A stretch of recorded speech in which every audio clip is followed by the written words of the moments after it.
à tous et je vous retrouve aujourd'hui dans une nouvelle vidéo pour la deuxième partie, enfin en fait c'est un IMM tout court mais de mon gros IMM. Donc voilà, je vous avais dit dans la semaine dernière que j'allais faire deux vidéos pour un gros IMM, donc là c'est la deuxième partie.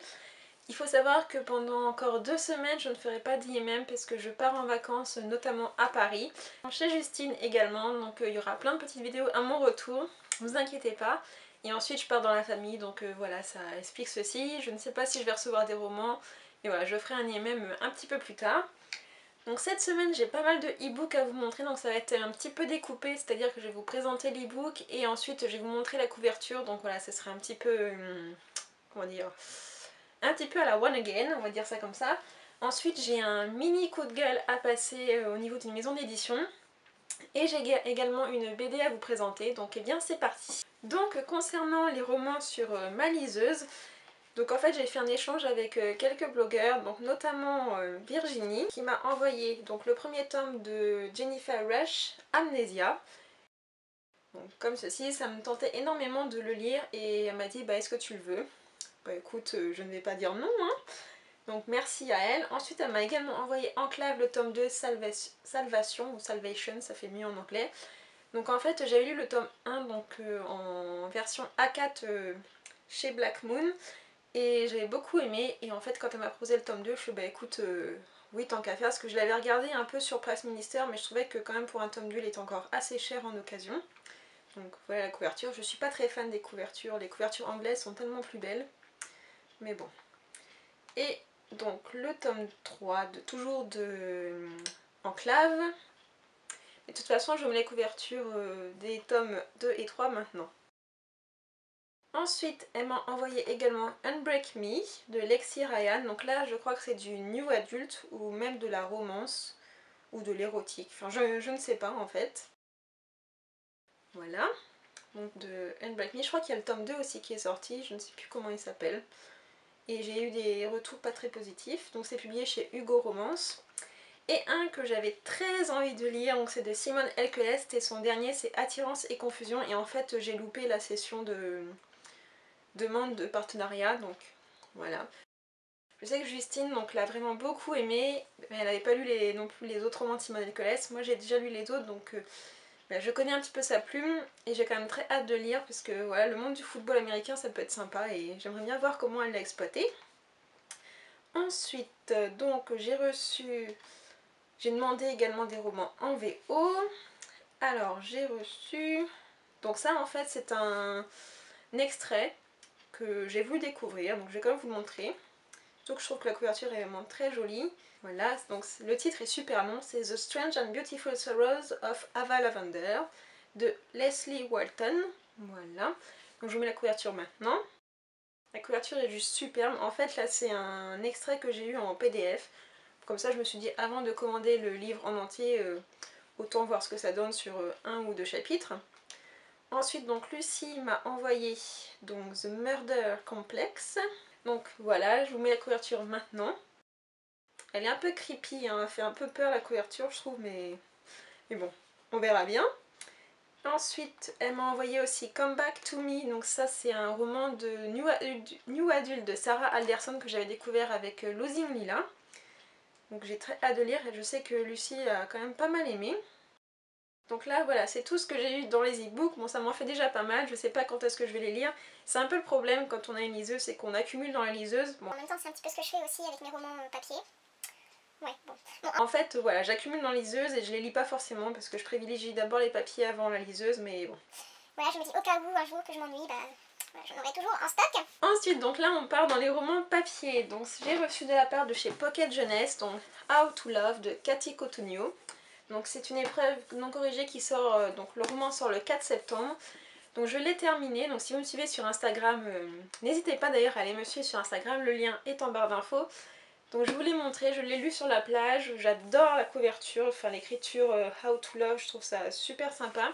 La couverture VO je crois que c'est exactement la même sauf que c'est en bleu, mais le rose ça me va très bien. Et comment vous dire, j'ai vraiment beaucoup aimé ce roman. J'avais eu déjà quelques retours de blogueuses françaises qui l'avaient pas trop apprécié. Et je sais pas pourquoi, j'étais peut-être dans une humeur nostalgique ou je ne sais pas trop. Mais moi j'ai vraiment beaucoup aimé, je me suis très attachée à Rina. Sawyer m'a un petit peu agacée, mais je peux comprendre.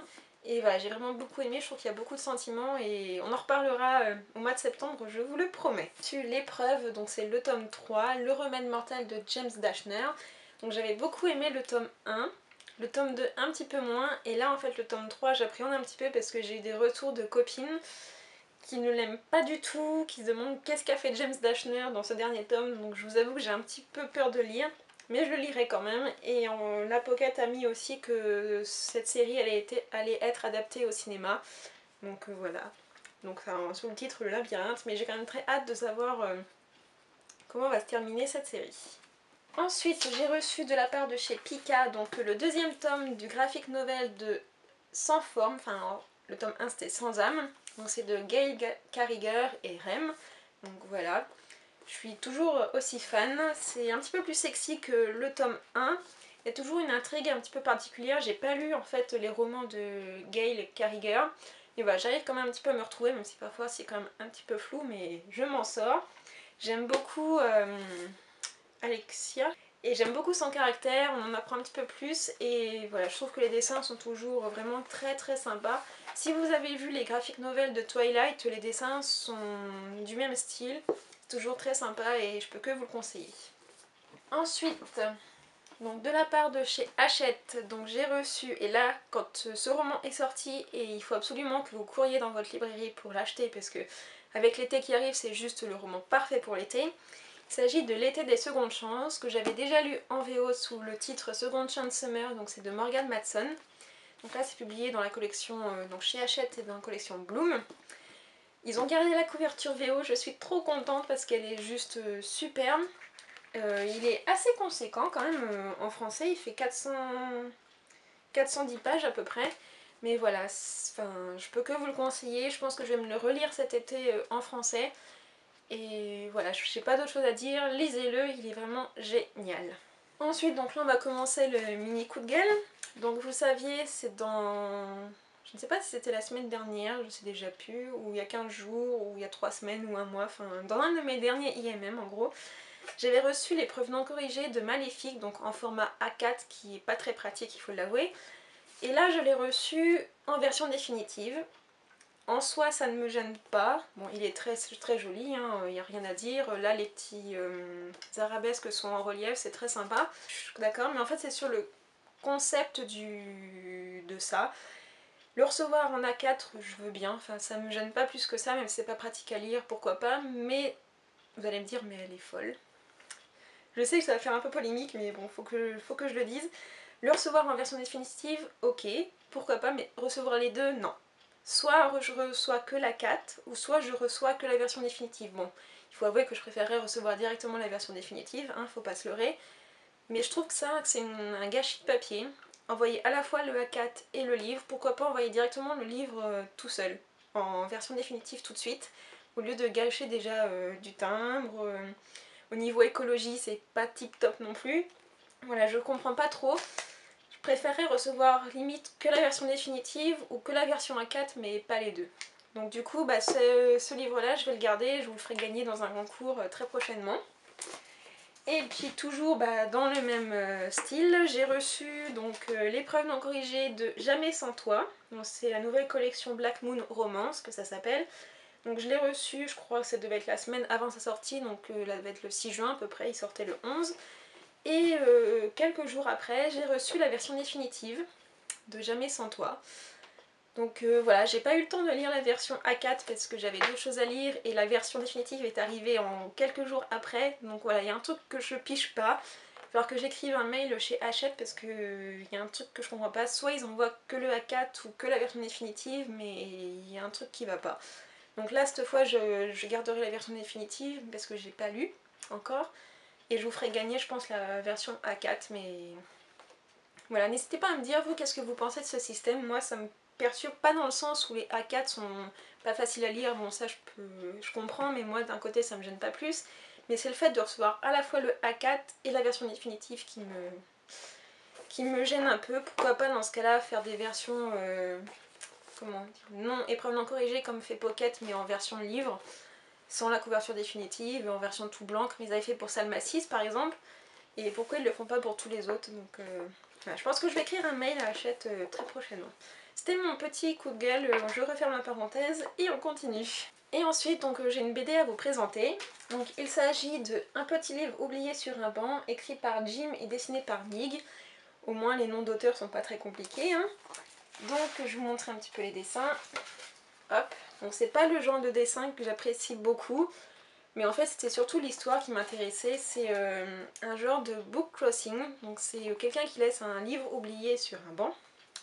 Le titre résume l'histoire. Et il y a une jeune femme qui va lire ce livre, et en fait tout au long de sa lecture il y a plein de petites annotations qui sont marquées sur ce livre, et du coup ça l'intrigue et elle veut retrouver donc l'auteur, sachant que le roman c'est il a un titre un peu bizarre. À l'ombre des grands saules pleureurs, voilà, et il n'y a pas de nom d'auteur sur ce livre. Donc du coup cette jeune femme va vouloir retrouver cet auteur, du moins celui qui l'a possédé avant, puisqu'en fait elle tombe amoureuse de tout ce qu'il a écrit. Il y a toute une histoire autour de ça, et j'ai eu la bonne surprise de me rendre compte qu'en fait c'était pas une BD unique. Il allait y avoir une BD tome 2, donc je sais pas si ça se dit pour les BD, mais voilà, il allait y avoir une suite, parce qu'en fait la fin est très ouverte, et j'étais là, ah ouais d'accord, bon bah ok, suite au prochain numéro, ok.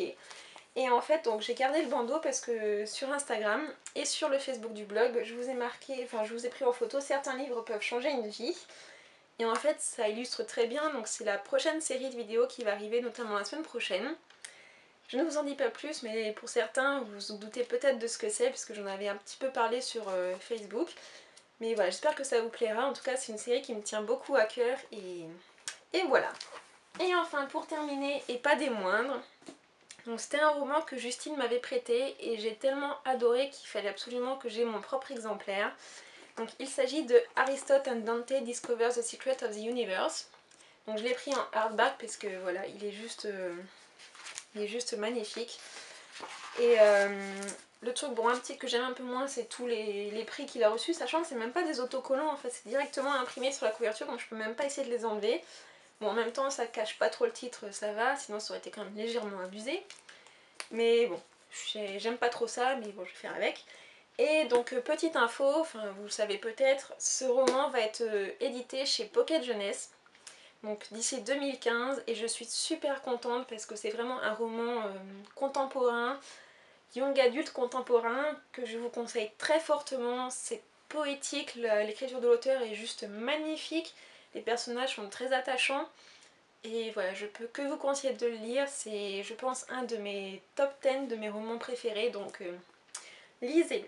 Voilà, ceci conclut donc ma vidéo In My Mailbox, j'espère que ça vous a plu, donc je vous donne rendez-vous d'ici 15 jours, 3 semaines, puisqu'il n'y aura pas de In My Mailbox la semaine prochaine. J'espère que vous avez fait de très belles acquisitions de votre côté, je vous souhaite de très bonnes lectures, de très bonnes vacances, et je vous donne rendez-vous donc très prochainement dans une prochaine vidéo. Salut!